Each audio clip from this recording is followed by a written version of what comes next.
حکومت پاکستان کے chairman doctor خالد مقبول صدیقی نے سندھ اسمبلی میں پیش کی گئی حالیہ قرارداد کو پاکستان کے آئین کے خلاف اور ملک کی یکجہتی کے لیے خطرناک قرار دیتے ہوئے کہا ہے کہ اس کی کاغذ کے ٹکڑے سے زیادہ کوئی حیثیت نہیں۔ کراچی میں پریس کانفرنس کرتے ہوئے انہوں نے رمضان کے بعد مہم چلانے کا اشارہ بھی دے دیا، واضح کیا کہ ان کے ہوتے ہوئے سندھو دیش نہیں بن سکتا۔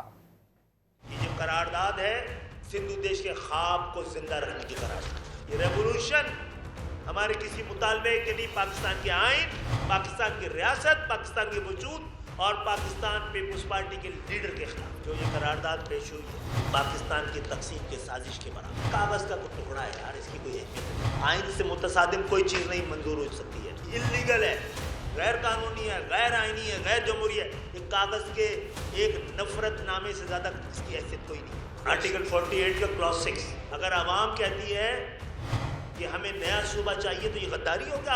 اب کہیں کوئی غداری تو سڑکوں پہ جواب دیا جائے گا۔ رمضان تک دعاؤں میں لگیں گے، پھر دبا شروع کریں گے۔